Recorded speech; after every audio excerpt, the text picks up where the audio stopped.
পূর্ণ খবর আছে আপনাদের জন্য রাতের লাইভ সেশনে। প্রথম গুরুত্বপূর্ণ খবরটি হলো ওপেক থেকে বেরিয়ে যাচ্ছে আরব আমিরাত।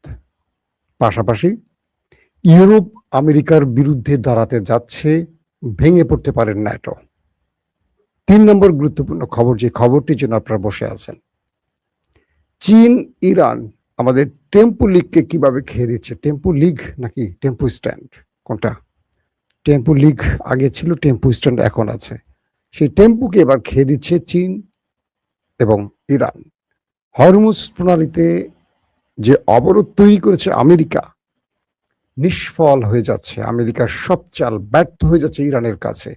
ইরান যে দুর্দান্ত কার্ড তার পকেটে রেখে দিয়েছে, আমি বুঝতে পারছি না আমেরিকার মতো বিশাল দেশ টেরও পেল না কি করে। কোন লেভেলে খেলছে ইরান। চলেন আজকে খুব বেশি খবর দিব না, তবে যে খবরগুলো দেব একটু বিশ্লেষণ ধর্মী খবর দিতে চাই। অনেকে প্রশ্ন করেছেন আমার মেয়ে কেমন আছে। আলহামদুলিল্লাহ এখন মোটামুটি ভালো, আপনাদের দোয়ায় সুস্থ হচ্ছে। দোয়া করবেন যেন সব ঠিকঠাক থাকে। প্রিয় দর্শক, ওপেক থেকে বেরিয়ে গেল বা বেরিয়ে যাবার ঘোষণা দিয়েছে আরব আমিরাত। ওপেক সংগঠনটি জানেন যে 12টি দেশের সমন্বয়, তেল সমৃদ্ধ বা তেল উত্তোলনকারী বা তেল খনিজ সম্পদ যাদের আছে, সেরকম রাশিয়া, সৌদি আরব, আরব আমিরাত, এই তেল দেশগুলোর একটি সংগঠন, এবং তারা একটি টিমের মতো পৃথিবীতে তেল বিক্রি করে থাকে। তো সেখান থেকে আরব আমিরাত বেরিয়ে গিয়ে বিশ্ববাজারে নিজের মতো এখন তেলের নিয়ন্ত্রণ করবে বা তেল বিক্রি করবে। আরো অনেকগুলো বিষয় আছে। তো এটা খুব আমার কাছে ভাইটাল মনে হচ্ছে খবরটা, এই কারণে পুরো ওয়ার্ল্ড অর্ডার ভেঙে যাচ্ছে, বিশ্ব নিয়ন্ত্রণ আমেরিকার হাত থেকে বেরিয়ে যাচ্ছে। তাই এই খবরটি খুবই গুরুত্বপূর্ণ। ইরানে আক্রমণ করে আমেরিকা দেখতে পাচ্ছে তার পায়ে তিনি নিজেই কুড়াল মেরেছেন। যে ওয়ার্ল্ডকে তিনি কন্ট্রোল করতেন এক আঙ্গুলের ইশারায়, ওঠাতো আর বসাতো, সে ওয়ার্ল্ড অর্ডার এখন ভেঙে যাচ্ছে, পুরোপুরি তাসের ঘরের মতো ভেঙে যাচ্ছে। আপনারা দৃশ্যপটে দেখেন কি ঘটছে প্রতিদিন। যারা নিয়মিত খবর শুনছেন তারা বুঝতে পারছেন আমেরিকার পরাশক্তির যে মসনদ সেটা এখন নড়বড়ে হয়ে গেছে, অথবা ঘুণে ধরে খেয়ে ফেলছে। এখন যে কোনো সময় হুড়মুড় করে ভেঙে চুরমার হয়ে পড়ে যাবে। আরব আমিরাত যখন ওপেক থেকে বেরিয়ে যাচ্ছে, তখন ইউরোপ নতুন পরিকল্পনায় মাঠে নেমেছে। ইউরোপের পরিকল্পনা কি? ইউরোপ আমেরিকার বলয় থেকে বেরিয়ে যেতে চায়। ডোনাল্ড ট্রাম্প ইউরোপকে নিয়ে যে বক্তব্যগুলো দিচ্ছেন বা ইউরোপকে হুমকি ধুমকি দিচ্ছেন, গ্রিনল্যান্ড দখল, এটা সেটা, স্পেনকে ন্যাটো থেকে সাসপেন্ড করবেন, অমুককে এটা করবেন, তমুককে এটা করবেন, মাঝে মাঝে যে বলে পুরো ন্যাটো আমি চালাই, এটা চালাই, ওটা চালাই, এই করি সেই করি। ডোনাল্ড ট্রাম্পের এই ইরানে আক্রমণের পর বিশ্ব তেলের বাজার অস্থির হওয়া, ইউরোপ আস্তে আস্তে লকডাউনে চলে যাওয়ার প্রস্তুতি চলছে, মানে লকডাউনের অবস্থায় পড়তে যাচ্ছে। ইউরোপের কারখানা, শিল্প কারখানা বন্ধ হওয়ার পথে। সবকিছু মিলে ইউরোপ বুঝতে পারছে ট্রাম্পের পাগলামির জন্য তারা বিশাল অঙ্কের ক্ষতির মুখে পড়ছে। তাই ইউরোপ এখন সিদ্ধান্ত নিতে যাচ্ছে।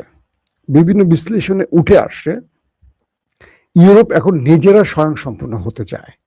তারা ভাবছে যে আমেরিকার নিয়ন্ত্রণে আর থাকার সুযোগ নেই, সময় নেই।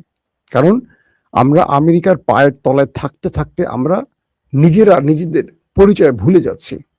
এক ট্রাম্প, এক আমেরিকা আমাদের নিয়ন্ত্রণ করবে তার ইচ্ছে মতো, আর আমরা মাসুল দেব, এটা হতে পারে না। এবং ন্যাটো থেকে ট্রাম্পকে বের করা বা ট্রাম্প বেরিয়ে যাওয়া যে হুমকি ধুমকি দিচ্ছে, ন্যাটো প্রয়োজনে ইউরোপ নিজেরাই নিয়ন্ত্রণ করবে আমেরিকা বিহীন, এমনও চিন্তা ভাবনা চলছে, এমনও বিশ্লেষণ উঠে আসছে। চিন্তা করতে পারেন যদি ন্যাটো থেকে আমেরিকাকে বের করে দেয়া হয় বা ন্যাটো যদি আমেরিকা বিহীন হয়ে যায়, তাহলে এই ন্যাটোটা কি হবে? আমেরিকার অবস্থা কি হবে? এক ঘরে, পুরো একা। রাশিয়ার তাও তো ইরান আছে, উত্তর কোরিয়া আছে, চীনের মতো পরাশক্তি আছে। আমেরিকার থাকবে কে?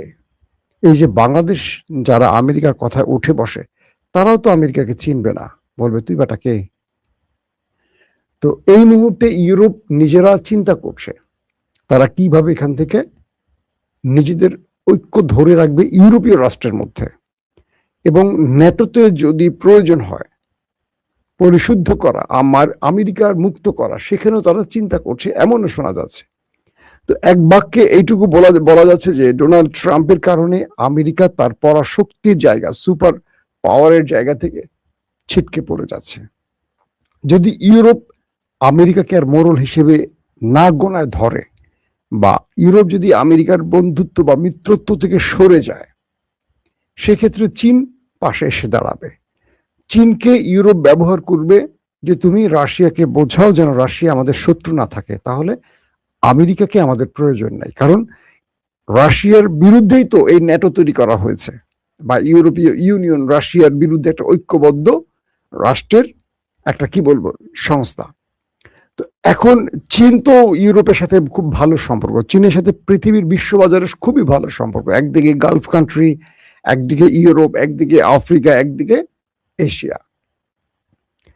তো ইউরোপ ভাবছে যদি আমরা আমেরিকার হাত ছেড়ে দেই, তাহলে রাশিয়া আমাদের কামড় দেবে কিনা, এক নম্বর। সেক্ষেত্রে আমাদের দ্বিতীয়ালির দায়িত্বটা কে নিতে পারে? চীন।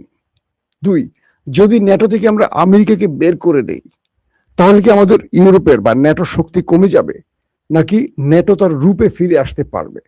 কারণ আমেরিকা যেভাবে ইউরোপকে নিয়ে তুচ্ছ তাচ্ছিল্য করছে, বা ইউরোপকে যেভাবে নাকে দড়ি দিয়ে ঘোরাচ্ছে তার ইচ্ছে মতো, খেল খুশি মতো। ইউরোপ কি বলছে যে ইরাক ধ্বংস হলো, সিরিয়া ধ্বংস হলো, আফগান ধ্বংস হলো, ভিয়েতনাম ধ্বংস হলো। প্রত্যেকটা ক্ষেত্রে আমেরিকা ইউরোপকে ভুল বার্তা দিয়ে যুদ্ধে টেনে এনেছে। পরক্ষণে দেখা গেছে যে ইরাকে কোনো রাসায়নিক বা ভয়ঙ্কর কোনো অস্ত্র ছিল না, কিন্তু রাসায়নিক অস্ত্র বা বিভিন্ন পারমাণবিক অস্ত্র হাবিজাবির নাম দিয়ে ইউরোপকে নিয়ে এসছে। আফগানে বিভিন্ন অজুহাতে পুরো ন্যাটোকে টেনে এনেছিল আমেরিকা, 20 বছর সেখানে থেকেছে। ইউরোপের দেশগুলো বা ন্যাটোর দেশগুলো অনেক টাকা গচ্ছা দিয়েছে, ফলাফল কিছু হয়নি। তো ইউরোপ এখন তারা আর মানে আমেরিকার খেলার পুতুল থাকতে চায় না, তারা এখন নিজেরা নিজেদের পরিচয় ফিরতে চায়। যদি এই কাজটি শেষ পর্যন্ত হয়ে যায়, এগুলো আলোচনা চলছে, কনফার্ম এখনো হয়নি। যদি ইউরোপ আমেরিকা থেকে মুক্ত হয়ে আমেরিকার দাসত্ব থেকে বেরিয়ে যায়, যদি ন্যাটো আমেরিকা মুক্ত হয়ে যায়, তাহলে এক বাক্যে বলা যায় আমেরিকা সোভিয়েত ভাঙার পর যে রাশিয়া তৈরি হয়েছে, ধপাস করে মাটিতে পড়ে যাবে, একদম ধপাস করে। স্নো পড়বে না, আকাশ থেকে যখন মানুষ পড়ে, একটা সিঁড়ি থেকে পড়লে গড়ায় গড়ায় পড়ে, কিন্তু আকাশ থেকে যখন পড়ে ধপাস করে পড়ে, আমেরিকা ধপাস করে পড়ে যাবে। তার মানে ইরান আমেরিকাকে এমন জায়গায়, এমন মাইনকা চিপায় ফেলছে যে আমেরিকা এখন দম নিতে পারছে না। চারদিক থেকে আমেরিকা বেকায়দায় পড়ে গেছে। আমেরিকার এস্টাবলিশমেন্ট দেখছে যে আমেরিকার ওয়ার্ল্ড অর্ডার ভেঙে যাচ্ছে, আমেরিকার সিস্টেম ভেঙে পড়ছে, বিশ্ব আমেরিকার পাশ থেকে সরে যাওয়ার পরিকল্পনা করছে, কিন্তু ট্রাম্পকে নিয়ন্ত্রণ করতে পারছে না। কারণ ট্রাম্প এক ইসরায়েলের কাছে মাথা বিক্রি করে দিয়েছে। কারণ ইসরায়েলের কাছে ট্রাম্পের কোনো বিশেষ ভিডিও আছে, ওই যে মাঝে মাঝে আমাদের ইলিয়াস ছাড়ে কিছু ভিডিও। তো